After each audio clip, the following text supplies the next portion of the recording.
1억 5천만 불, 루이지애나의 10배 돈을 저희들이 지르겠습니다. 만약 안 파신다면 우리가 무력으로 뺏도록 하겠습니다. 좀 감칠맛 나게 이런 걸 누가 보냐? 여기다 스파이시한 걸로 그냥 쏟아부어. 옐로 저널리즘의 시초가 바로 이 사건입니다. 근데 총이 앞만 봐도 저 M1 같은데?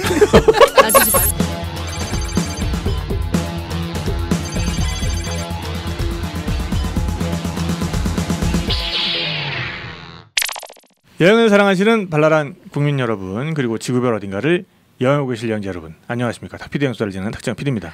안녕하세요. 김포술러방 시타르 용사 배언니입니다. 네, 동부아 정치경제연구소 하승주입니다. 네, 지난 시간에 갑자기 서버가 다운되는 그런 사고를 겪고 맥북을 구입해야 되나 아니면 이놈의 해킨토시를 싹 밀어야 되나 큰 고민에 빠졌었는데, 그 해킨토시가 불법은 아닌가요? 뭐 그레이 에이리어로 남겨놓죠. 너무 당당하게 얘기하는 것 같아가지고 해킨토시를 쓴다는 거. 네네. 그래서 그래서 여튼 요거를 이제 뭔가 선을 다 뽑고서 다시 다 꽂아봤더니 돼요. 네, 그래서 SSD 쪽으로 들어가는 선을 다 뽑고 다시 꽂아봤더니 되더라. 그래서 결국 컴퓨터는 껐다 키면 된다. 껐다 켜도 안 되면 선을 다 뽑았다가 먼지 좀 풀어내고 다시 하면 된다. 네, 그런 교훈을 또 얻었습니다. 그래서 뭐 한 몇십만 아꼈다. 돈 굳었다. 우리 탁 PD 돈 굳었다. 근데 뭐 이게 이제 영속적이지는 않을 것 같고 얼마나 가려나. 여튼 뭐 수를 뭔가 내긴 내야 될 것 같아요. 네. 그러니까요. 지금도 보니까는 뭔가 그 HDMI 신호가 이렇게 왔다 갔다 해. 껌뻑껌뻑해요.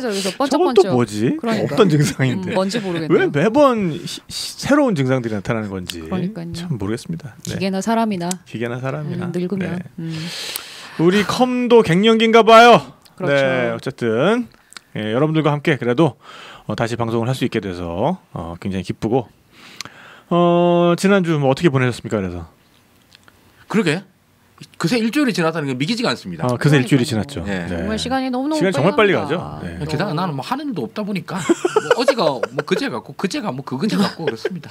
역시 또 돌아오니 또 에브리데이 할리데이. 네, 뭐 그렇습니다. 네. 그때 뉴질랜드 가지고 그렇게 사람 약을 올리더니 이제 그거는 좀 이제 가라앉으셨어요. 그 뉴질랜드의 어떤 그런 틈만 나면 놀려야지. 뉴질랜드 후유증은 좀 어떻게 극복을 하신 것 같으세요? 아유, 그 뭐랄까요, 이제 한국에 오니까 다시 한국 모드로 돌아서 가지고 돌아오는 건 좀 금방 되긴 되던데 한국으로 돌아오니까 우울해져요. 진짜 모든 포털에서 나오는 모든 뉴스들이 다 개짜증. 야, 진짜 거의 유일한 제 마음의 안식처는 쿠바구나.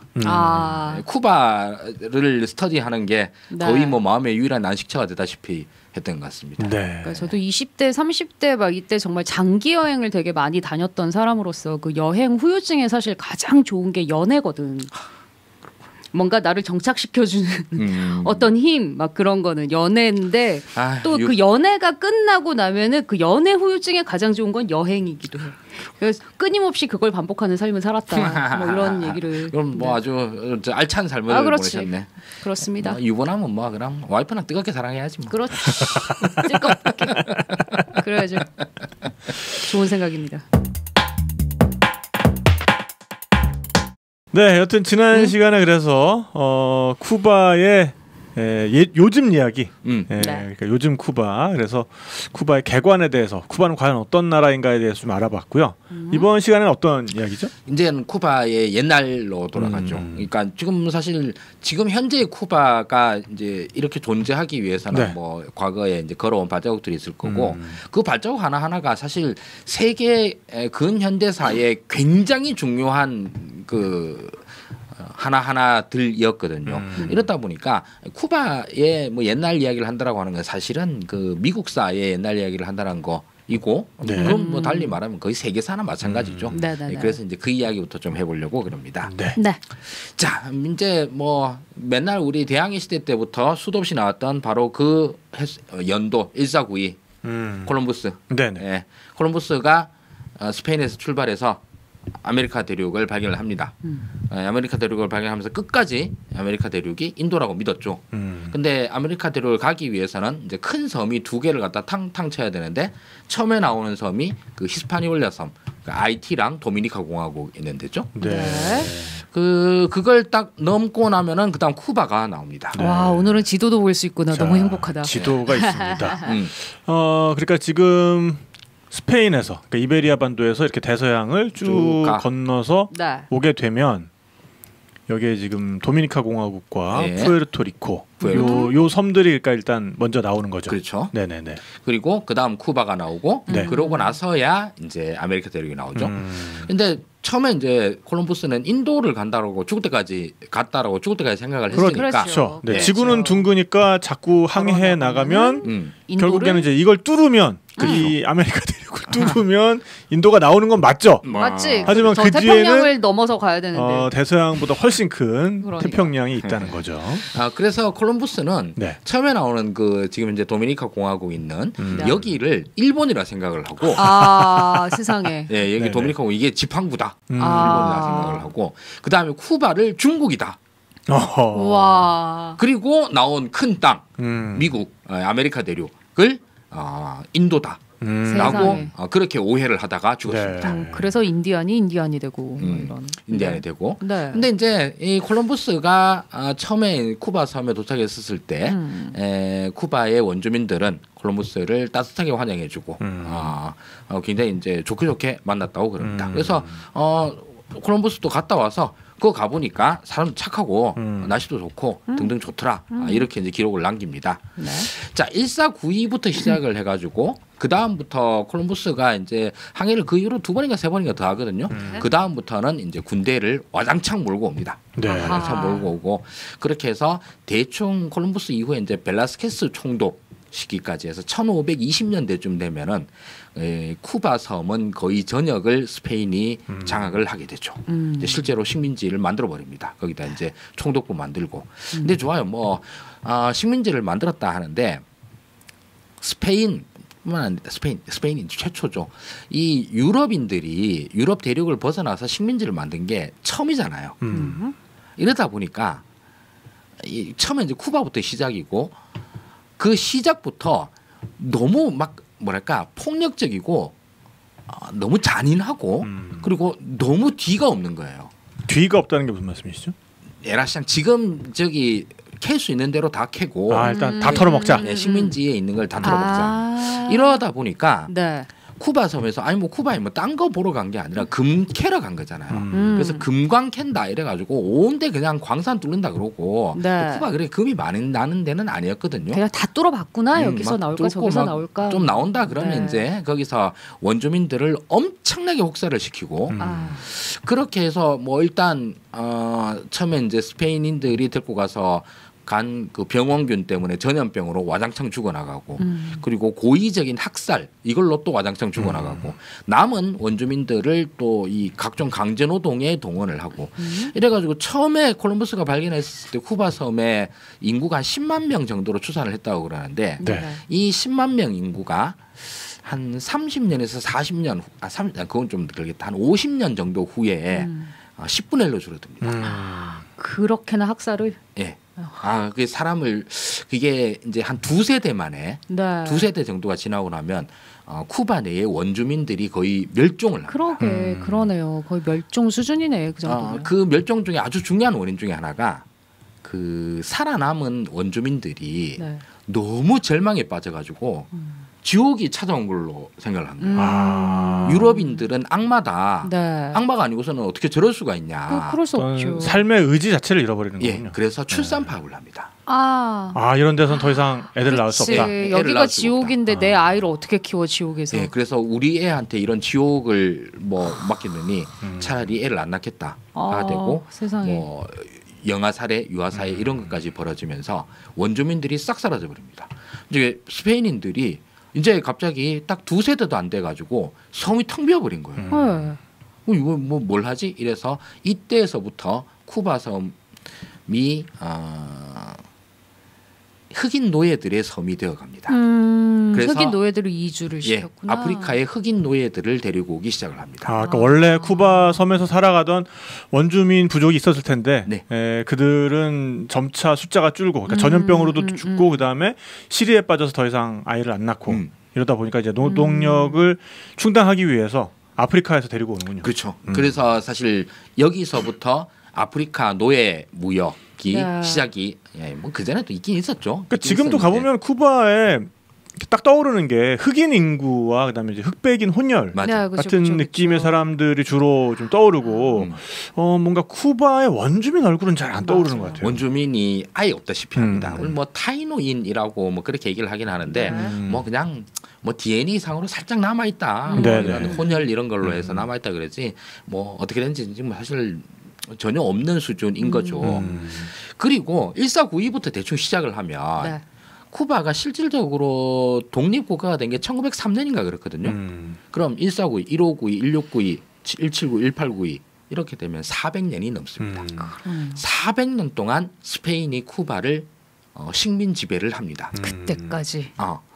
이러다 보니까 그 쿠바는 일단 지난 시간에 말씀드렸다시피 담배 농사 그리고 그 사탕 수수, 설탕 농업 이걸로 인해서 이제 완전히 중요한 농업 생산 기지가 됐고 그리고 쿠바가 이후에 이제 아즈텍이나 잉카 문명 저기 박살 내려간 콩키스타도레스 정복자들 컨커러 영어로 하면 콩키스타도르 그러면 이제 단수형이고 복수형으로 하면 이제 콩키스타도레스. 아무튼 이 컨커러들이 출발한 데가 다 터키란다 쿠바에서 출발을 합니다.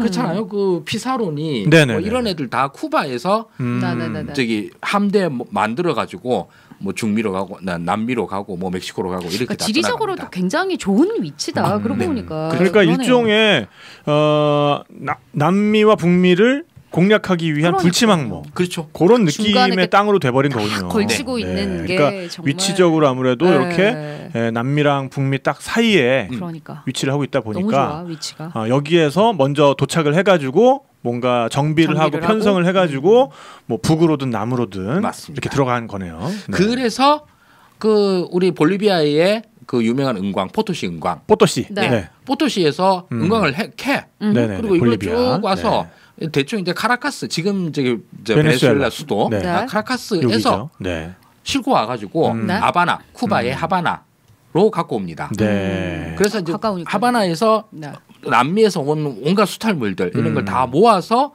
스페인으로 갖게 가는. 그러니까 쿠바 하바나가 실제로 스페인 식민 무역의 거의 중심지인 거예요.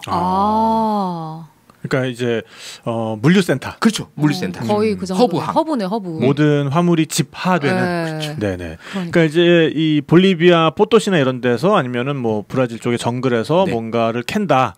그러면 여기 이제 아마존 수계 아니면 여기 오리노코 수계를 따라서 강으로 쭉 운송을 해가지고 일단 이 대서양 쪽으로 뺀 다음에 거기에서 카라카스로 갔다가 거기에서 쿠바로 건너갔다가 여기서 이제 이베리아 반도 쪽으로 다시 건너가는 거죠. 그렇죠. 그래서 이제 스페인에서는 세비야가 주로 이제 항구가 되겠죠. 자 그렇게 되니까 쿠바는 실제로 스페인에서는 식민지 중에서도 좀 특별한 식민지야. 그리고 그 다른 식민지들과는 달리 스페인 영토의 확장이라고 얘기했어요. 쿠바가. 그래서 뭐 스페인인으로서는 쿠바에서 뭐 산다 그러면 그래 스페인의 뭐 좀 먼 주에서 산다라는 생각까지 합니다. 그러다 보니까 이후에 이제 남미 식민지들이 그 1800년대 후반 이후로 싹 다 독립을 하잖아요. 1850년 정도가 되면은 남미는 거의 다 해방이 됩니다. 다 해방이 되는데 쿠바는 끝까지 남습니다. 저기만은 못 놓친다.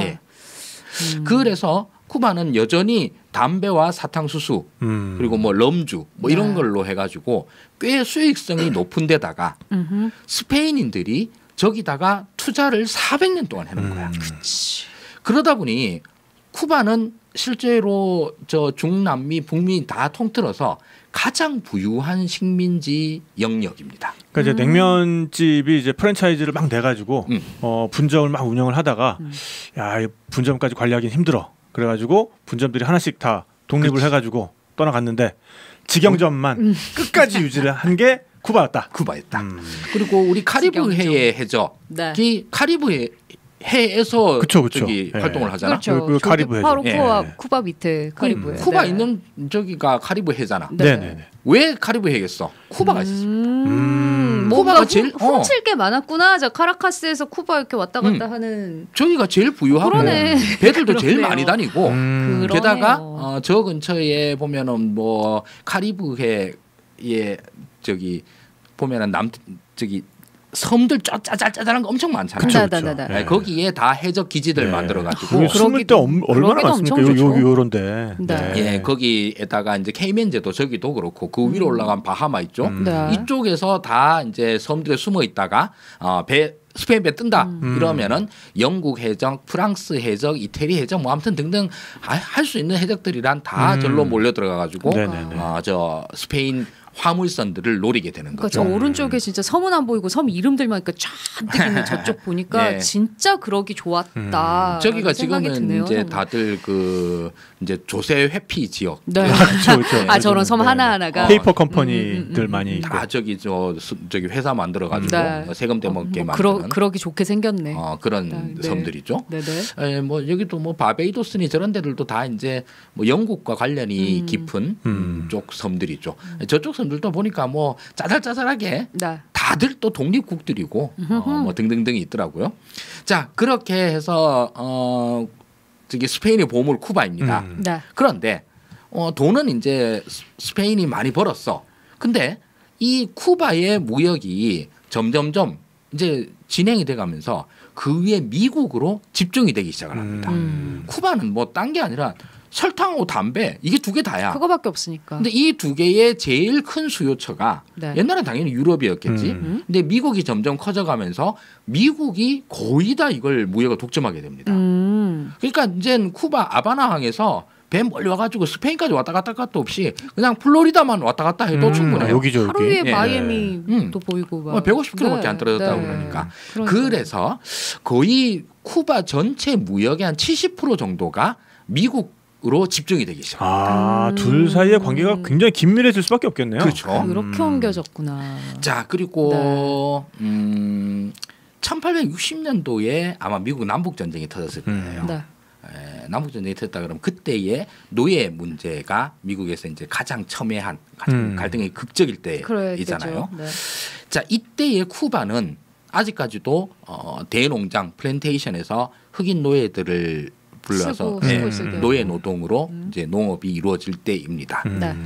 자 그 이전부터 미국은 영토 확장에 대해서 굉장히 열의가 있었고 또 굉장히 성공적이었어요. 영토 확장에 실패한 적이 없어.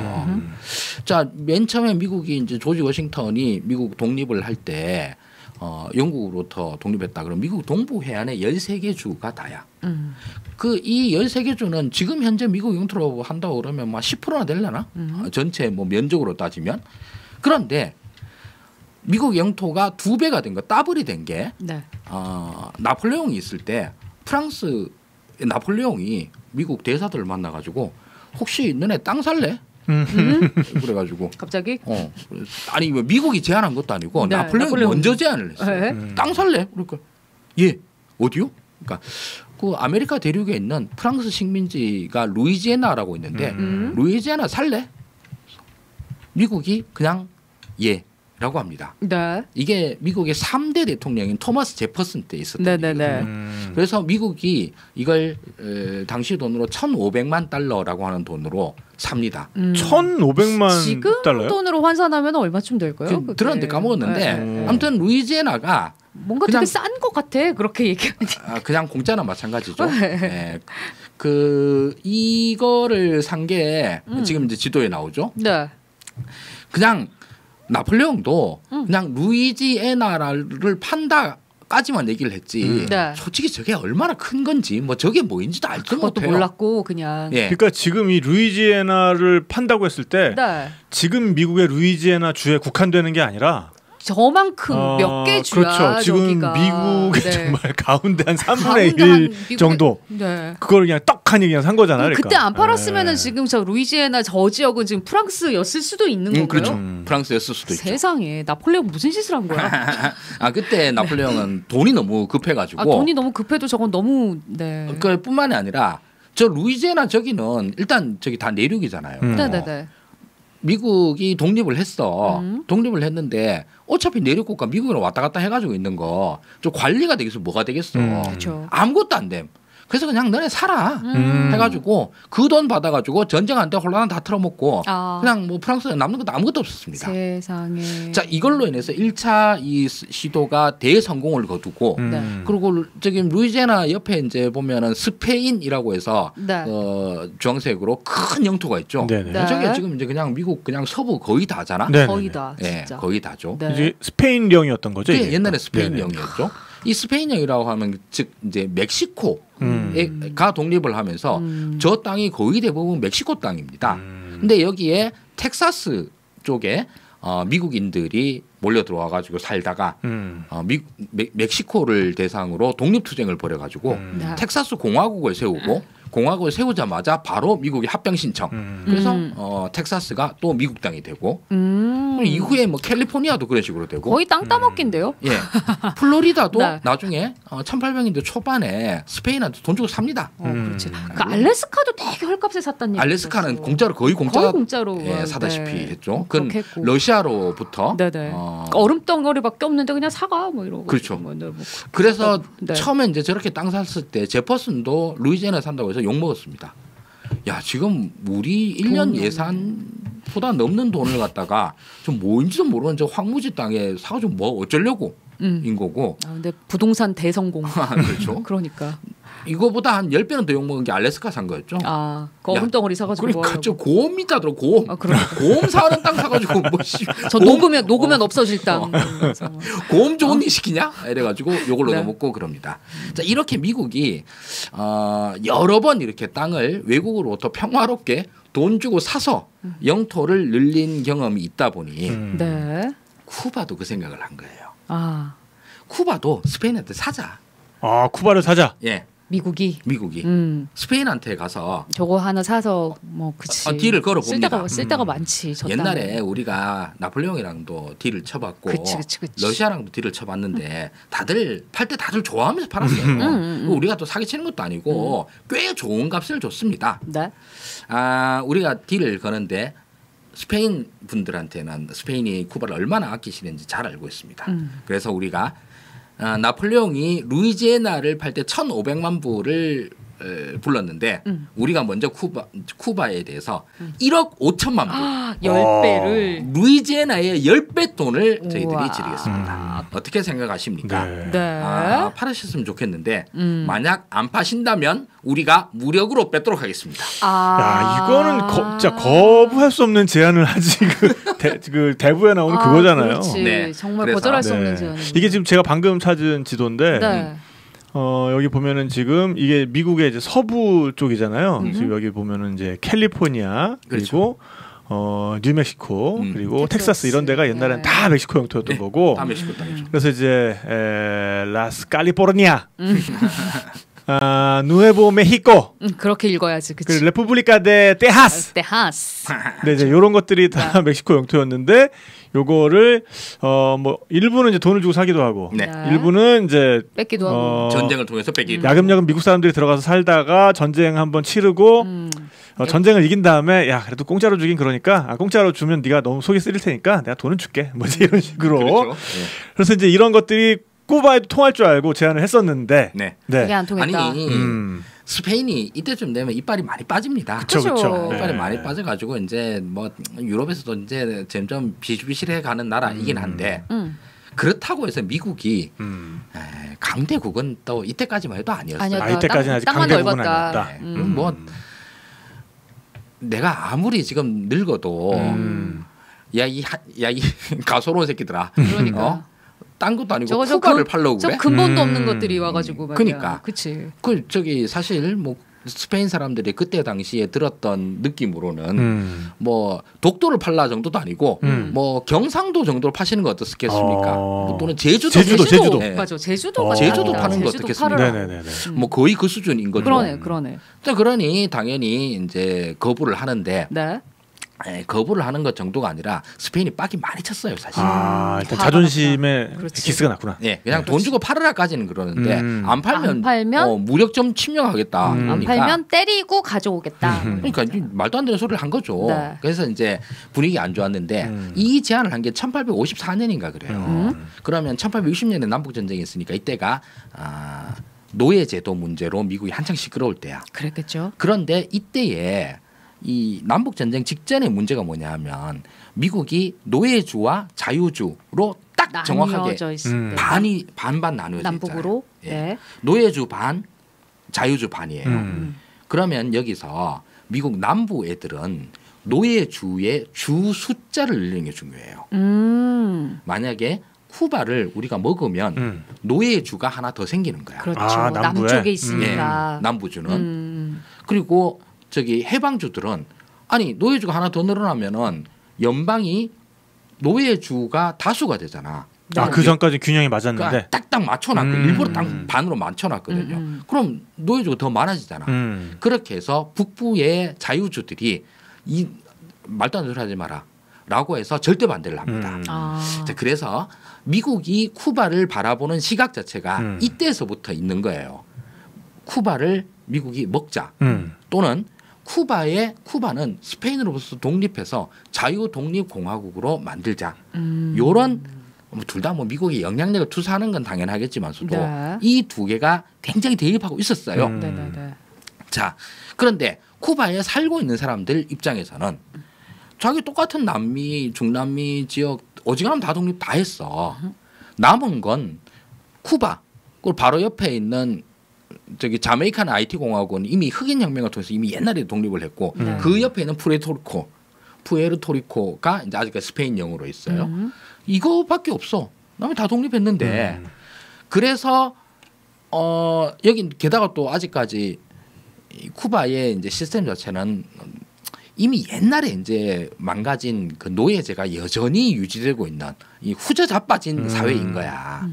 그러니까 쿠바 민중들은 여기에서 빨리 스페인으로부터 독립해야 되겠다라고 해서 이후 1860년대 이후로 70년, 80년, 90년 이때까지 이때부터 계속 그 독립투쟁, 독립 게릴라 투쟁이 벌어집니다. 쿠바 내부에서. 쿠바 내부에서.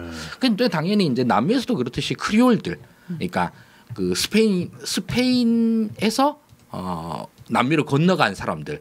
스페인 사람들의 후예 이를 이제 크리올이라고 부르잖아요. 그러니까 이제 백인들인데 어쨌든 식민지에서 출생한 사람들. 그러니까 뭐 스페인 입장에서 일종의 교포인 거죠. 교포. 스페인 교포. 네, 교포 2세들. 근데 이제 스페인 사람들은 그들을 약간 그 2등 국민 취급했어요. 그러니까 우리가 약간 그 제일 교포 분들 좀 이렇게 못되게 대할 때가 있잖아요. 옛날 뭐 자이니치 그런 것처럼 이 스페인 본국 사람들 입장에서는 그러니까 이런 거야. 스페인 사람이 식민지에 건너가. 근데 이제 지는 뭐 쥐뿔도 없으면서 다 무시하고 다니는 거야. 저 식민지 총 것들 뭐 이러면서 거기 사는 원주민 분들만 아니라 거기에서 태어나가지고 살고 있는 그런 그 백인들까지 막 무시를 하는 거지. 근데 여기서 이제 살아가는 사람들은 사실 본국에 있는 사람도 훨씬 부자거든. 땅도 크고 그렇죠. 뭐 이렇게 자본도 많고 우리가 뭐 깔보험을 당할 이유가 하나도 없는데. 그 이제 이놈들이 이러고 다니니까 이제 웃기는 거지, 솔직히. 어처구니가 없는 거죠. 그러니까 이제 그 불만이 뭔가 이제 차곡차곡 쌓이다가 어떤 기회가 됐을 때 완전히 불이 확 당겨지니까 그게 어떤 이제 이게 또 이제 스페인 발음으로는 크리오요라고 하는데 크리오요. 네네네. 더블 L은 Y 발음입니다. 네. 그래서 크리오요들이 이제 결국에는 이제 주동이 돼가지고 남미 전체의 어떤 독립을 독립운동을 일으키는 그런 에너지로 작용을 했던 거죠. 그게. 시몬 볼리바르가 크리올 출신이잖아요. 진짜. 그리고 이제 반대로 이제 본토인 그 스페인 본토인들을 그 반도에 사는 사람, 반도인, 페니슐라의 스페인어 발음. 페르드 뭐 어쩌고저쩌고 있어요. 이제 스페인어 발음은 바로 까먹었는데 어쨌든 페니슐라르겠지 뭐. 페니슐라르. 반도인이라고 해서 그건 본토인인 거예요. 그렇게 됐었는데 뭐 일단 쿠바에서도 크리올들의 쿠바에다가 뭐 이전에 있는 원주민들도 다 똘똘 뭉쳐가지고 계속 이제 항전을 합니다. 그런 것들을 하는데 스페인은 딴 데는 몰라도 쿠바만큼은 이라고 하는 게 강해가지고 그 스페인이 좀 밀리긴 밀려요. 밀리긴 밀리지만 그러나 이쪽 쿠바 독립군들도 결정타는 못 날리고 계속 이제 전쟁이 이어집니다. 그리고 당연히 이제 그 독립군들 뭐 잡히면 뭐 죽고 막 뭐 이런 거는 계속 있었죠. 있다가 결국은 맨 막타가 미국에 의해 들어갑니다. 그 미국은 사실 옛날에는 쥐뿔도 없는 아메리카 대륙에서 미국이 독립하긴 했어. 네. 그래서 이제 신생 독립국, 우리는 이제 공화국 지구에서 거의 최초로 뭐 민주공화국, 대통령제 뭐 등등 자부심은 넘치지만 그냥 근데 촌동네잖아요. 그렇죠. 네, 여기서 저기서 온 사람들 그냥 모여서 뭔가 그쵸 역사가 있는 것도 아니고 문화가 뭐 있는 것도 아니고 그 옆에 가면 그런 상황이었죠. 인디언들 말 타고 돌아다니고 뭐 이러는 그러니까. 동네잖아. 이런 데에 비해서 그 이전에 이제 유럽 쪽에 대해서는 유럽은 뭐 당연히 이제 현재까지는 문명의 중심. 그럼에도 불구하고 미국 5대 대통령 먼로 대통령이 네. 먼로주의 그 먼로주의 많이 들어봤는데. 예, 그거 선언을 합니다. 그게 미국 5대 대통령이니까 미국 제일 초창기 때 한 거예요. 그 먼로주의가 약간 그 미국은 유럽 문제와 이렇게 엮이지 않고 우리는 우리끼리 잘 살겠다. 뭐 정확합니다. 그 고립주의 아닙니까? 맞습니다. 딱 그 정의 그대로입니다. 보면 되게 별거 다 알아보네. 진짜 많이 알아. 그러니까. 그 먼로주의가 아니 학교 때 다 배우는 거잖아. 몰라 나 마릴린 먼로밖에 몰라 먼로는. 실제로 마릴린 먼로의 예명일 먼로 대통령으로부터 딴 겁니다. 먼로 대통령이 그렇게 얘기를 한 거죠. 우리도 유럽 문제 신경 안 쓸 테니 너네도 아메리카에 신경 꺼라. 신경 꺼서. 그냥 서로 각자 도생하자. 그리고 이걸 이제 미국의 고립주의라고 이제 다들 이제 그렇게 얘기를 하는데 한편으로 보면 유럽이 아메리카에 대해서 손대라라고 하는 말은 내가 아메리카 대륙의 주인 행세를 하겠다. 그러니까 독립 선언 같은 거네요. 뭐 거의 뭐 그렇죠. 그런 거네요. 그 말을 들은 유럽인들은 굉장히 귀여워했죠. 그래 알아서 해 이제. 그러니까 뭐 알아서 잘해봐. 말도 안 되라고 앉았네라고 한 거고. 네. 그 아메리카 대륙 전체로 보면 주인은 스페인 아니냐? 뭐 스페인이 훨씬 더 땅도 크고 훨씬 더 부자인데 다 이 느낌이었습니다. 네. 근데 어쨌든 미국으로서는 이 고립주의의 원칙을 꽤 잘 지킵니다. 꽤 잘 지키는 게 뭐냐하면 유럽에서 그 이후로 먼로 독트린 이후로 수없이 벌어진 전쟁에 절대 안 낌. 그래서 미국인들은 유럽에 대해서 거의 100년 이상 갖고 있는 게 유럽인들이다. 그러면 그건 맨날 전쟁하는 새끼들아. 라고 이제 이렇게 생각을 했거든요. 네. 먼로주의는 사실 미국이 아메리카 대륙의 주인 행사를 하겠다. 패권국 행사를 하겠다라고 하는 건데 하고는 싶은데 힘이 없어서 못했고 못하고 있었던 게 드디어 발현이 된 게 스페인에 대해서 쿠바 문제에 미국이 적극적으로 개입을 하게 된 것 때문입니다. 자, 일단 미국 내에서 여러 가지 여론들이 있었는데 미국의 권력자들은 쿠바를 매우 먹고 싶어 했어요. 그렇겠죠. 탐나는 땅이기는 해 저기가. 지금 뭐 미국 바로 밑에 있는 땅이고. 네, 바로 밑에 제주도처럼 딱 밑에 깔고 막 휴양지 그러니까 우리가 해좋고. 제주도가 우리 땅이 아닌데 뭐 이를테면 제주도가 좀 시끄러워. 그치. 그러면 이 기회에 제주도를 우리 땅으로 편입할까? 호시탐탐 노리기 너무 좋은 하죠. 어떤. 맞습니다. 뭐 일본이 뭐 류구국, 그렇죠. 오키나와 점령하듯이 미국도 당연히 쿠바를 그렇게 매우 점령하고 싶어 했어요. 그랬을 것 같아요. 근데 지금 현재 그 공식적인 주인은 스페인이야. 네. 그러면서 쿠바의 독립군들이 몇십 년째 항전 중이야. 네. 그러면 요때가 기회인가? 미국의 이제 권력자들의 생각은 쿠바를 우리가 먹고 싶어. 대신 또 미국 시민들 입장에서는 쿠바의 시민들이 스페인 압제에 맞서 미국과 같은 자유롭고 독립적인 공화국을 만들려고 해. 그러면 쿠바의 저 위대한 독립투쟁을 우리가 도와야지.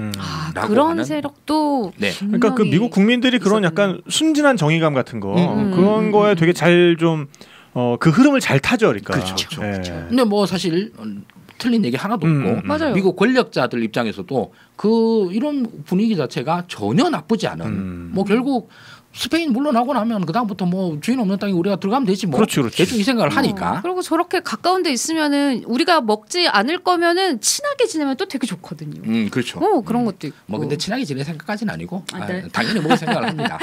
네.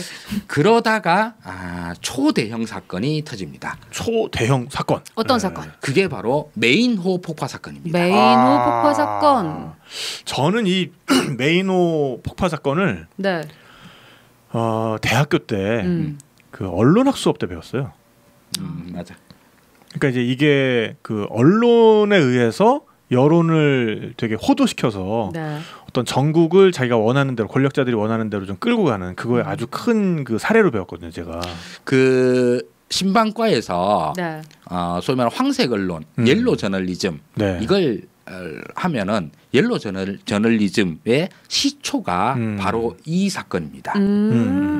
그래서 신방과 출신들은 다 알아요. 신방과 출신 원로호 사건. 네. 그 이게 이제 이게 1898년입니다. 1898년도에 네. 미국에서는 쿠바 쪽에서 자꾸 막 그 이런저런 전쟁도 일어나고 독립전쟁 이러고 게릴라 들어오고 막 등등등 이런 복잡하다더라. 근데 쿠바에 미국 시민들도 많이 살고 있어. 네. 그래서 미국 시민들을 보호해야 돼라고 해서 당시로서는 미국에서 최강의 전함이었던 메인호를 쿠바에 파견을 합니다. 네네. 근데 파견하고 난 다음에 한 달 더 있다가 원인 모를 폭발 사건으로 메인호가 뻥 터져버려. 그래서 여기 선원들의 3분의 2가 다 죽어버립니다. 저 사람 날아가는 그림이 저게 이제 그림인데 있어요. 네. 저게 이제 저 사건이 벌어졌는데 네. 이 사건이 이후에 또 한국에서도 바로 소환이 되는데 천안함 사건 때 다 소환이 됩니다. 왜냐하면 메인호 사건도 그 당시에도 그렇고 지금까지도 사건 원인을 정확하게 잘 몰라요. 아직까지도 계속 논쟁이 되고 있고 네. 이유가 뭘까 그럽니다. 그리고 천안함 때도 거의 그런 사건 유형들이 있었었죠. 도대체 원인이 뭐냐 뭐 이런 식으로 뭐 조사단 위원회만 꾸려지고 그러는데 근데 메인호가 그 원인으로는 제일 유력한 건 내부 폭발인 것 같다. 보일러실에서 뭐가 뻥 터졌다. 이 설이 있고 그리고 기뢰가 어디서 설치해 놓은 게 둥둥 떠다니다가 저기 와서 터진 것 같다. 뭐 이런 설들이 있습니다. 근데 또 뭐 누가 그랬을 것이다 이런 얘기도 분명히 나왔을 것이고요. 저 때도 이제 저 진상조사위원회 뭐 이런 것만 다 떠주고 그러죠. 그런데 이때 당시에 스페인에서는 이제 스페인 땅이니까 스페인 땅에서 미국 군 전함이 터졌어. 그러면서 막 그 저기 해군들 막 그 물속에 둥둥 떠다니고 이러는데. 추가 폭발의 위험이 있음에도 불구하고 스페인 해군들이 막 뛰어가가지고 열심히 구해주고 막 그래요. 멋있다. 그래서 초창기에는 네. 스페인이 터뜨린 것 같지는 않다. 사고가 아닐까. 딱 이렇게 얘기를 합니다. 네. 그렇게 얘기를 했는데 여기에서 아까 얘기했던 신방가들이 모두가 알고 있는 그 옐로우 저널리즘이 터집니다. 여기에서 당시 미국에서 양대 신문 재벌이 있어요. 네. 허스트라고 하는 사람이 있고 그리고 우리가 이름 다 알고 있는 퓰리처가 있습니다. 퓰리처상의 그 퓰리처. 네. 퓰리처상의 그 퓰리처. 이 둘이가 제일 큰 언론사 둘이를 갖고 있어요. 허스트가 기존 재벌이고 퓰리처가 신흥 재벌이에요. 둘이만 붙는데 얘네들 둘 다 모토가 재미없는 건 죄악이다. 예. 자극적으로 만드는 기사를. 선정주의의 끝을 달려줍니다. 그리고 기사에서 밋밋한 걸 참을 수가 없는데 이 밋밋함에 대한 양념을 뭘로 치느냐. 뭐 약간 MSG 쳐가지고 뭐 좀 감칠맛 나게 이런 걸 누가 보냐. 막 여기다 스파이시한 걸로 그냥 쏟아부어. 나 타바스코를 막 부어버리는구나 거기다가. 예, 그렇게 해가지고 그냥 잘 모르겠으면 소설 쓰는 거잖아요. 그렇지. 그냥 캡사이신을 들이붓는 거지. 이렇게 해서 뭐 특히 뭐 어디 뭐 살인 사건 하나 났다. 그럼 이제 오만 잔혹 소설을 그냥 여기 다 갖다 발라붙이고 이게 제일 그 옐로우 저널리즘이 세게 붙었던 게 이 메인호 폭파 사건입니다. 여기에서 이래가지고 양대 신문사들이 여기에다가 소설의 소설을 다 갖다 붙입니다. 여기서 스페인 애들이 얼마나 잔혹하게 우리의 해군들을 공격했느냐 이런 식으로 경쟁이 붙어 나갑니다. 이러면서 미국 내에 전쟁 여론을 갖다가 확 올립니다. 그리고 옐로우 저널리즘 그러는데 그때 당시에 이 양대 신문사에서 그 신문 만화 그리는 작가들을 작가 중에 한 명이 옐로우 키즈라고 하는 만화 작품이 있는데 그 옐로우에서 나와가지고 둘 다 이 옐로우 키즈를 갖다 연재하는 언론사들의 전쟁이다. 이렇게 해서 이제 옐로우 저널리즘. 옐로우 저널리즘이 거기서 나온 거군요. 네. 이게 옐로우 키즈의 그 만화. 예, 만화입니다. 옐로우 키즈 뉴 포노그래프 클럭이라는 지금 제목의 만화인데 이게 꽤 인기가 있어가지고 서로 막 양대 신문사들이 서로 막 스카우트해 가려고 싸우고 막 그럽니다. 여기서 나온 게 옐로우 저널리즘인 거예요, 그러면? 그래서 이제 옐로우 저널리즘이라 그러고. 근데 그냥 이걸 그냥 모르고 들으면 어쨌든 옐로우 그러면은 뭔가 되게 그러니까 여기서 나온 말이긴 할 텐데 그냥 옐로우만 들어도 황색만 들어도 뭔가 되게 이렇게 잘 띄고 이렇게 어쨌든 뭐 좀 자극적일 것 같고. 그렇죠. 좀 그런 느낌이 있잖아요. 맞아요. 그래서 여기서 미국 내에 이제 전쟁 여론이 확 불러오고 그럼 처음에 이제 미국 정부는 점잖게 생각을 했죠. 조사위원회 해보니까 뭐 스페인이 그런 것 같지는 않은데라는 생각까지만 하고 그러다가 냅다 지릅니다. 에라이 시장 전쟁이다. 그렇게. 이렇게 해서 미국과 스페인 간의 전쟁이 벌어집니다. 아이고. 제가 그 기억하는 건 그때 이제 현지에 있던 기자가 전보를 쳐요. 그래서 누가 터뜨렸는지 불명확함. 취재를 해봐도 더 이상 정보를 캐낼 수가 없음. 그러니까 본사에서 온 게 전쟁은 우리가 일으킬 테니 아무거나 던져주기만 하셈. 이제 이런 식으로 이제 지령이 오거든요. 그래가지고 이제 그냥 정말 뭐 아무거나 그냥 갖다 이렇게 하면은 거기다 이제 소설 한 움큼 이제 쳐가지고 그걸 가지고 스페인을 말 그대로 악마화하는 거죠. 악마화하는 거죠. 그래가지고 여론을 점점 악화시켜가지고 결국에는 전쟁을 일으켰다. 아까 저기 스페인 메이노 뻥 터져가지고 사람 날아가는 사진 있죠. 그 사진 다시 한번 보여주십시오. 이게 이제 그때 당시에 보였던 그 이제 신문에 실었던 만평 사진이에요. 이걸 신문사에서 그린 거라고요? 신문사에서 그린 건데 아니 기자 저걸 봤어? 당연히 안 봤지. 그 사람 저래 날아가는 거 봤어? 당연히 못 봤지. 분명히 나왔을 것 같아. 그 근처에 있던 누구 씨 몇 세의 인터뷰에 의하면 그렇지 뭐 그런 걸로 해가지고 목격했다 막 이러면 사람이 날아가더라 막. 저거 그냥 상상도입니다. 그러면서 최대한 자극적으로 그리는 거죠. 그러네. 그리고 사실 메이노 침몰 사건이라고 해서 사실 바다에서 자국 함정이 외국의 공격을 받아서 침몰했다. 이러면 선전포고입니다. 그렇죠. 그 이후로 그냥 거의 굳어져 가요. 천안함 때 우리가 바짝 졸았던 이유도 진짜로 북한이 한 걸로 확정이 나버리고 나면은 이거 이제 그 다음부터 후속 조치가 남은 게 별로 없다. 가 돼가지고 바짝 졸았던 거였거든요. 근데 어쨌든 저기서 저렇게 돼서 미국이 이제 스페인령 쿠바로 이제 밀고 들어가는 겁니다. 이미 쿠바 독립군과의 전쟁에서 스페인이 좀 많이 밀리고 있는 참인데 미국까지 참전하니 뭐 도저히 이길 수가 없죠. 스페인은 뭐 남아날 수가 없네. 당연히 그냥 그렇죠. 뭐 박살이 납니다. 그래서 전쟁 오래 안 끌어요. 한 4개월인가 5개월 만에 바로 다 항복입니다. 그러면서 이제 이런 그림들, 뭐 이런 그림들도 다 옛날 그 옐로우 저널리즘 이런 데서 이제 많이 나왔던 그림들이죠. 이 영웅이고. 그리고 탁배님도 요즘 드라마 잘 안 보시죠? 요즘 드라마는 제가 잘 안 봐요. 배우님 미스터 선샤인 보셨나요? 그건 봤죠. 그건 명작이죠. 저는 요새 만달로리안 보고 있어요. 저거는 정말 명작이었어요. 저도 계속 안 보다가 미스터 선샤인에서 이병헌이 여기서 미국으로 건너가가지고 전쟁에 참여를 하는데 저기서 성조기 앞에서 총 들고 싸우는 거 있죠. 저게 미국 스페인 전쟁. 저 전쟁이었던 거예요. 쿠바에 가서 전쟁을 했던 거군요. 그 전쟁터에서 이병헌이 활약하는 모습입니다. 그러고 나서 맞아 미군으로 자랐어. 근데 총이 앞만 봐도 저거 M1 같은데? 따지지 말고. 지금 그게 중요한 게 아니야. 미서 전쟁 때 총치고는 아니 소장님 저 보세요. 저거 M1 같지 않습니까? 안만 봐도. 저게 배경이 맞아. 이병현 신미양요 때 넘어가서 네. 그때는 뭐 스프링필드 소총 이런 거 할아버지쯤 나와 있을 텐데. 그러게요. 어쨌든 안 그래도 스페인이 불리한데 이병헌까지 나왔으니 그렇죠. 이길 수가 없지. 이병헌이면 그렇지. 총알도 다 피해가지고. 자 그런 전쟁을 펼치는데 자 이 미서 이제 미국 스페인 전쟁에서 미서 전쟁이라고 이제 한자로는 그렇게 씁니다. 그러니까 스페인을 그 서바나라고 하니까 서페인. 네네. 그래서 이제 서바나 미서 전쟁인데 미서 전쟁. 뭐 전쟁 자체는 금방 끝나는데 그 이후로 미국이 완전히 또 한 번 더 완전 업그레이드를 하는 계기가 되죠. 당시 스페인이 그 이베리아 반도 말고 식민지로 갖고 있던 나라라고 하죠. 지역 있죠. 지역. 일단 쿠바가 있고요. 그 다음에 아까 이 도미니카 공화국 있잖아. 그거는 미리 독립을 해가지고 스페인이랑 상관없어.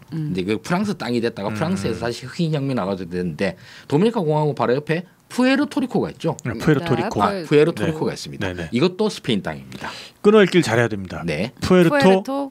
푸에르토리코가 아니고. 푸에르토리코. 아주 풍요로운 항구라는 뜻이죠. 네. 왕 5천축 국가 똑같아요. 이것도 많이 헷갈려.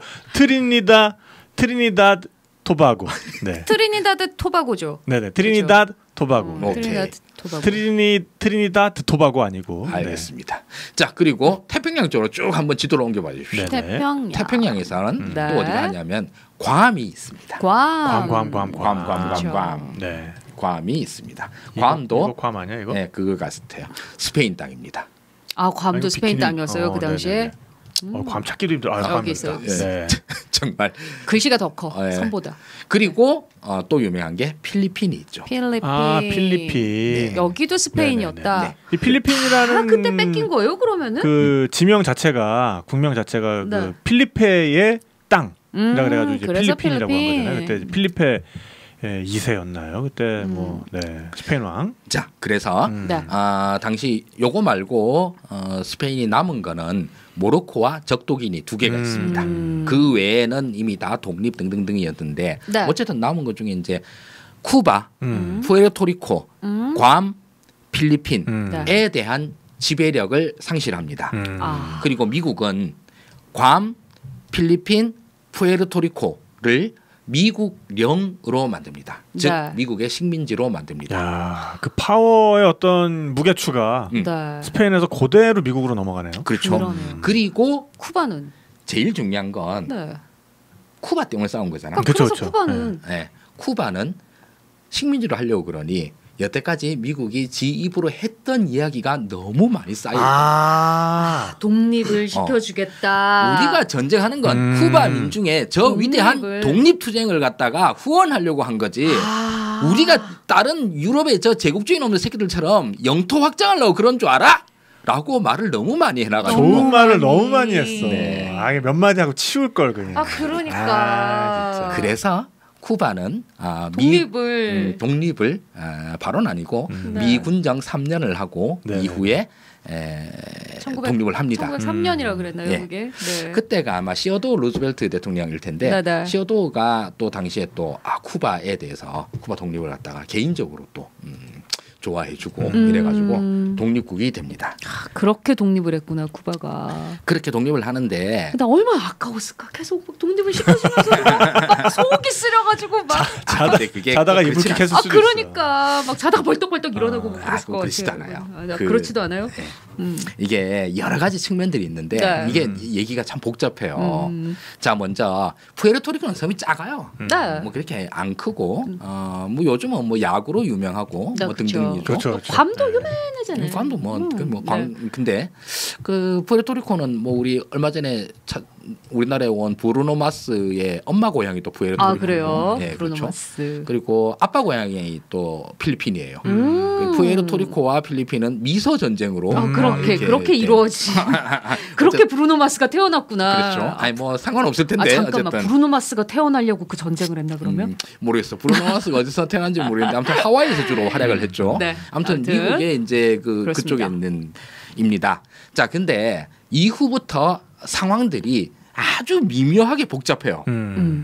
자, 첫째로 쿠바를 독립을 시켜주긴 합니다. 네. 그렇지만 미 군정 이후에 친미 정권들이 계속 이어집니다. 네, 아무래도 그렇겠죠. 네.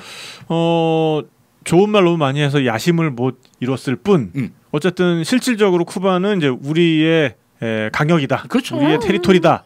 라는 생각을 했었을 테니까 여기 안정적으로 계속해서 친미 정권이 들어서는 게 굉장히 중요했겠죠. 맞아. 그리고 나머지 국가들 푸에르토리코나 괌 이런 데는 사실 그렇게 큰 문제는 없으니까 영역으로 합니다. 그리고 문제는 또 필리핀이 있습니다. 네. 자, 필리핀은 미국에서 꽤 멉니다. 그렇죠? 꽤 멀고 둘째로는 쿠바뿐만 아니라 이쪽 그 대서양 쪽 연안에 쿠바도 거의 뭐 우리 식민지랑 거의 유사한 준식민지 그리고 푸에르토리코 뭐 등등등이 있음. 여기에 당연히 해군을 배치를 해야 돼. 그리고 필리핀도 이제 우리 땅이 됐어. 네. 필리핀에도 해군을 배치해야 돼. 그러니까 대서양과 태평양 양 대양에다가 둘 다 해군을 배치를 해야 되는데 이때까지만 해도 미국이 부자가 아님. 그 정도 급은 아닌 거지. 야, 이거 곤란한데 양 대군 사이, 양 해군 사이에 이 연계가 거의 불가능함. 하려고 그러니까 이거 그 사이에 태평양이 있네. 마젤란 해협을 건너가야 돼. 남미를 다 통으로 둘러가야 돼. 네. 야, 그때까지만 해도 요 그 파나마 운하가 없었죠. 그렇죠. 뚫지를 못했지. 그래서 파나마 운하를 팝니다. 그 이후로 여기 건너다니려고 미국이 뭔가 대서양과 태평양을 동시에 경영해야겠다. 그러려면은 이 짓거리는 못한다. 이 남미 밑으로 돌아가는 짓거리는 도저히 못하겠다. 그렇습니다. 그러니까 여기를 뚫자.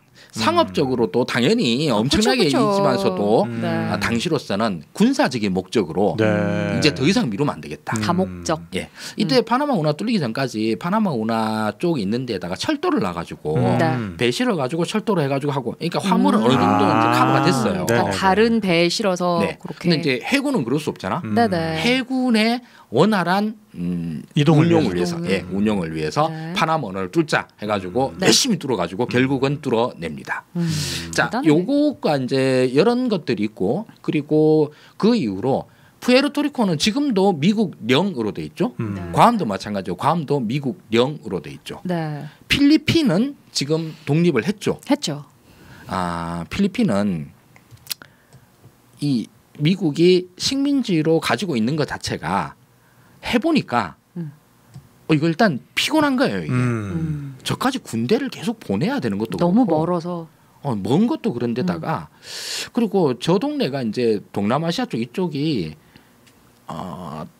일단 뭐 그 필리핀인들의 독립투쟁도 있고 그리고 우리가 까딱 뭐 눈 한번 깜빡하고 나면 또 뭐 네덜란드 놈들이 올 수도 있고 스페인 놈들이 다시 또 찾아올 수도 있고 영국 애들 영국과 미국은 친하긴 하지만 그렇다고 해서 이권이 보면 영국 애들 눈 돌아가면 뭐 일 수도 있고 관리하기가 너무 힘든 곳이었구나. 그래서 나온 게 우리가 그렇게 수도 없이 들어왔었던 가스라 테프트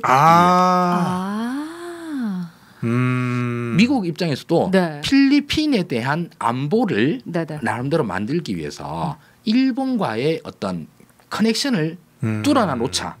그래서 일본은 조선반도를, 그리고 미국은 필리핀의 안정적인 그 지배권을 갖다가 우리 서로 인정을 하자. 이 자기 이제 필리핀에 대한 안정적인 지배권, 이걸 하기 위한 뭐 일본이 그거 한다고 해서 뭐 얼마나 도움이 되겠냐 싶지만서도 어쨌든 그때에 나왔던 게 그 가스라 테프트 밀약까지 나옵니다. 그러니까 지금 보면은 뭐 우리가 미국 그 이제 가려운데 잘 긁어주고 좀 이렇게 미국 저 이렇게 비위 좀 맞춰주면 뭐 우리를 일본이랑 동일한 무슨 동맹국으로 미국이 바로 이렇게 격상시켜 줄 것처럼 생각하는 분들이 지금 그 많은 것 같은데 어디에 많이 서식하는지는 말을 안 하겠지만 어쨌든 이 미일 동맹의 역사는 진짜 오래됐거든요. 우리보다 한참 더 됐고 이미 저 때부터 어떤 그 자신의 힘이 잘 닿지 않는 곳에서 자신을 대리할 수 있는 내지는 서로의 이익을 침해하지 않는 그런 그 파트너십 관계를 이미 19세기 때부터 저렇게 차곡차곡 쌓아갔던 겁니다. 그러네요. 맞습니다. 그리고 여기서 또 아주 이 미서 전쟁 중에서 상당히 웃긴 케이스가 있었는데 그게 괌입니다. 네네. 괌도 스페인 영이고 스페인 군대가 있었습니다. 그러니까 여기서 이제 미서 전쟁의 전장이 제일 중요한 건 쿠바 전장이고 네. 그 다음으로 중요한 건 필리핀에서도 전쟁이 일어났어요. 네. 그래서 거기서도 막 함대전 드러나고 해전, 육전 다 일어납니다. 근데 이제 괌에도 미군이 괌도 스페인 군대에 있으니까 우리 또 가자. 그래서 괌으로 군대를 해군을 보냅니다. 네. 그래서 거기 이제 스페인 요새에다가 이제 우리 왔으니까 공격해가지고 대포를 빵빵빵 쏩니다. 네. 근데 이제 당시에 미국 해군이 워낙 형편이 없어가지고 요새에 맞은 게 하나도 없어요. 그래서 이제 아 이거 잘 안 맞네. 이런 참이었는데 저기서 괌 요새에서 보트로 놓져가지고 막 누가 오는 거예요. 배로 와가지고 좀 태워주세요 해가지고 탔어. 네. 누구시죠? 그러니까 예 저 스페인 요새 사령관인데요. 네. 그 오셨다고 해서 예포를 이렇게 13발이나 쏘셨는데 굉장히 고맙습니다. 예포를. 근데 우리가 지금 대포알이 없어가지고요. 우리는 이 담내를 못 쏘겠는데 어떡하죠? 양해 좀 해주시면 어떻겠습니까? 인사하러 왔어요. 그렇게 보트를 타고. 그래서 예포 못 쏜다고 미안하다고 사과하러 함대 사령관이 옵니다. 아무것도 몰랐던 거예요, 그러면. 그렇지. 전쟁을 하지도 몰랐던 거야. 세상에. 그래서 당시에는 뭐 무선 전신이 있었던 것도 아니고 그래도 그래서 정보력이 이렇게나 미국 선장이 이제 정중하게 함대 사령관을 모시면서 전후 사정을 설명을 드리고 얼마 전부터 몇 달 전부터 우리가 전쟁하고 있어요. 우리. 전쟁 중이었습니다. 그래서 아까 사실 좀 우리가 좀 부끄럽긴 하지만 예포로 쏜 게 아니라 당신이 요새 쏘려고 했는 건데 안 맞았어. 이게 잘 설명을 하고 나 같으면 그냥 예포였다가 퉁쳤을 텐데 전쟁 중이긴 하지만 그냥 일단 예포부터 쐈다. 그러니까 뭐 이렇게. 네가 지금 항복을 하면은 아무런 공격도 하지 않고 뭐 이런 건가요? 그래서 저기 좀 이렇게 신사적으로 오셨는데 저희들도 뭐 전쟁하는 입장이니까 양해를 좀 해주시고 님 이제 오늘부터 포로 그렇게 되는 거. 네, 포로 뭐 이렇게 해서 잘 대접을 해줍니다. 정중하게. 정중하게 해주고 그리고 그 다음 날 항복합니다. 괌이. 싸워서 뭐 하겠어요. 그렇지. 싸움 뭐저 답으로 저기 쏠 포가 없는데 지금. 근데 이제 이건 약간 여담인데 그 예포라는 게 지금은 이제 뭐 외국의 귀빈이 온다든지 이러면은 이제 그 앞에서 이제 대포를 쏘잖아요. 그리고 이제 사실 그 대포 발수도 뭐 국가 원수급은 뭐 몇 발, 뭐 그다음에 이제 그 밑에 뭐 총리급, 뭐 장관급 몇 발 뭐 이렇게 돼 있는데 그게 원래는 옛날에 이제 해전을 하고 나면 배가 이제 납포가 되거나 항복을 하잖아요. 한쪽이. 그러면은 그 배 안에 있는 그 포탄을 전부 다 쏴버려야 했대요. 그러니까 이제 더 이상 공격할 능력도 의도도 없다. 이제 우리 비무장이 된다라는 그런 상징적 의미로. 그러니까 이제 이쪽에 어떤 지휘 감독을 받겠지. 그래서 이쪽에 이제 장교나 누가 건너가서 그 지휘 감독을 받으면서 그 배 안에 있는 모든 포탄을 다 소진해 버리는 그런 예식으로부터 이제 예포가 나왔다. 그래서 이제 그게 어떤 그 존경의 의미. 로까지 이제 의미가 좀 확장된 것이다. 엄청난 환영, 존경 막 이런 게 되는구나. 그런 거라고 하더라고요. 자 그리고 이 사실 이게 이제 역사에서 우리가 이제 주로 뭐 책을 볼 때나 어떤 뭐 주장 같은 걸 때 이제 가치적으로 보니까 쿠바인들은 뭐 미국의 큰 도움을 받긴 했습니다만 어쨌든 쿠바 독립을 이뤘죠. 근데 반면 푸에르토리코는 미국 영이 되었습니다. 자 그냥 아주 뭐 다 떠나서 지금에 와서 쿠바인들과 푸에르토리코인들 중에서 누가 더 행복하냐 그러면 뭐 행복을 계량화할 수는 없으니까 푸에르토리코 사람들이 더 잘 삽니다. 그렇겠죠. 괌 사람들도 괌 사람들도 잘 살고요. 필리핀도 독립을 해서 매우 성공적인 뭐 국가 운영을 하리라고 기대를 했습니다만 사실 거기도 매우 어렵습니다. 괌은 잘 삽니다. 뭐 이렇게 보고 나면 그 자체로는 미국 영으로 되는 거에 대해서 과연 어떻게 생각할까? 그래서 푸에르토리코에서는 꽤 자주 국민투표가 벌어지고 그러니까 푸에르토리코는 미국 영이긴 하지만 완전히 미국 국토는 아닌 거죠. 그렇죠. 국토는 아닌 거죠. 그래서 완전히 미국에 병합하자라고 하는 국민 투표가 자주 일어납니다. 그리고 그 국민 투표가 될 때마다 과반수를 넘겨서 미국으로 합병하자라고 합니다. 근데 미국이 안 해주죠. 미국이 됐어. 그냥 니들끼리 살아. 아니 왜 부담스럽게 왜 그래? 누구세요? 그러니까 왜 자꾸 온대? 막 저기 그런 거죠. 옛날 식으로 생각을 한다고 그러면 당연히 뭐 우리를 다른 나라에 합병을 시키자고 이 말이 돼? 라고 생각할 수는 있겠지만 또 그건 또 그 나라는 그 나라대로 그렇게 생각을 하는 거죠. 그리고 미국 입장에서도 미국 당연히 지금도 현재로 제국이죠. 근데 제국인데 옛날 제국주의처럼 막 식민지 경영하고 이런 건 안 합니다. 식민지라고 했더니만은 로마식으로 하면 속주죠. 속주민들이 투표권 달라 이래가지고 갑자기 투표 인단이 막 한 몇천만 명이 생겨가지고 미국 대선을 좌지우지하고 뭐 이런 이거 좀 부담스럽잖아. 이런 거 되고 그리고 갑자기 미국에서는 이제 메디케이드라고 빈곤층을 위한 의료 보장이 있거든요. 그래서 뭐 연소득 얼마 이하면은 빈곤층 무료 보장이 돼요. 갑자기 메디케이드 그 대상 인원이 뭐 1,000만 명이 더 늘었다. 이거 어떡할 거야? 재정 파탄 나는 거예요. 안 되는 겁니다. 그런 거는. 그래서 그리고 그 땅을 통해 가지고 그 옆 나라의 난민들이 뭐 몇천만 명이 몰려온다. 이건 충분히 가능하죠. 그럴 수도 있죠.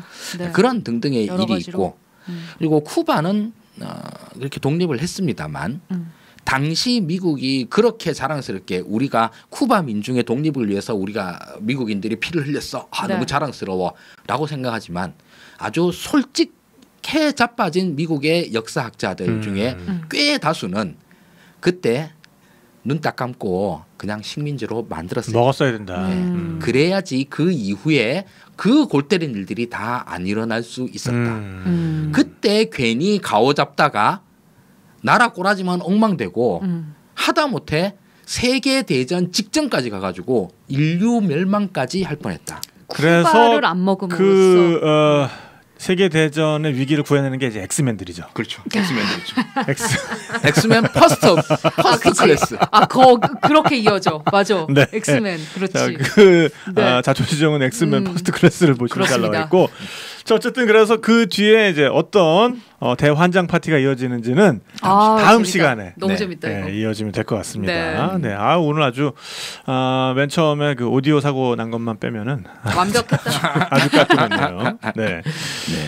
채팅창에 지금 그 야망패자님 들어오셨는데 야망패자님이 사실 어디죠? 영천에서 복숭아 농사 지으시잖아요. 그래서 오늘 살구를 또 보내주셨더라고요. 맛있게 잘 먹겠습니다. 네, 이분이 요새 그 디스크 때문에 너무 고생하고 계시다고 이 소문이 또 쫙 퍼져가지고 이번에 뉴질랜드 같이 다녀오시고 그 군마 다녀오셨던 김미자님께서 야망패자님 허리는 괜찮으세요 해주셨는데 야망패자님은 그새 군마 일을 잊으셨나 봐요. 누구신지요 이러고 있어요. 이거 진짜 섭섭하다. 이러시면 안 돼. 한 달 만에 출근을 했는데 어떻게 미자 언니를 잊을 수가 있지?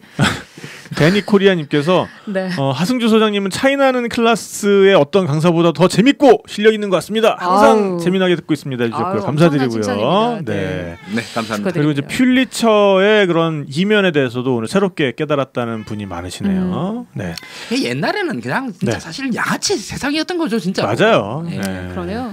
그리고 이제 레이님께서 하소장님, 탁피디님 두 분 뉴질랜드도 다녀오셨는데 뉴질랜드 편도 해주세요 하셨는데 이미 저희가 현지에서 녹화 떠온 게 하나 있어가지고요. 아마 그게 나갈 겁니다. 다음 주나 다다음 주쯤 올라갈 겁니다. 뉴질랜드 현지에서 녹화한 게 나갈 거고요. 그리고 뉴질랜드는 뭐 사실 제가 알 건 없고 탁피디님이 언제 한번 특집으로 그렇습니다.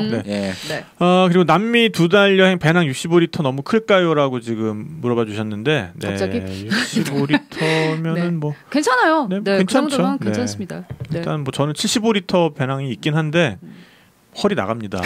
조심하시고 원래 여행 다닐 때는 최고는 그거예요. 배낭은 가볍게, 돈은 많이. 맞습니다. 가서 그냥 사서 입고 버리면 돼요. 자. 오늘도 어쨌든 좀 초반에 좀 어수선했지만 끝까지 함께 해주신 많은 분들 감사드리고요. 네, 저희는 또 다음 시간에 이어지는 쿠바의 현대사 이야기 너무 기대됩니다. 오도록 하겠습니다. 네. 다음 시간이 아마 쿠바 편에 진짜 하이라이트가 될 겁니다. 그러면 그 핵전쟁 위기 나옵니까? 쿠바 위기? 그까지 갈지 안 갈지 모르겠는데 아무튼 어떻게 엉망진창이 됐는지 저기 미국이 이 쿠바라고 하는 나라에 얼마나 휘둘리면서 진짜 개망신 당하고 작살이 나고 하는지가 이제 펼쳐질 것 같습니다. 재밌겠네요. 네, 그리고 그 이야기는 저 대부 2인가요? 3인가요? 네, 거기에도 좀 대부 2죠. 대부 2. 거기에 많이 나오죠. 네, 그리고, 쿠바에서 네. 얼마나 미국 사람들이 흥청망청하다가 이제 홀랑 다 털어먹고 이제 쫓겨났는지. 그리고 스카페이스 기억나시죠? 스카페이스. 알파치노가 쿠바 난민이죠. 네, 쿠바계 갱으로 나오죠. 재밌죠. 네, 정말 재밌죠. 그게 다 이제 쿠바 현대사와 다 엮여가지고 네. 그 이후 2편에서 나올 이야기가 되겠습니다. 네, 많이 기대해 주시고요. 네. 네, 저희는 또 다음 시간에 재미있는 쿠바 이야기와 함께 돌아오도록 하겠습니다. 함께해 주신 분들 감사드리고요. 지금까지 진행의 태PD 변니 하승규였습니다. 네, 편집위원 김태형 PD가 수고해 주셨고요. 네, 네. 여러분 그럼 다음 시간에 만나요. 안녕. 감사합니다. 안녕.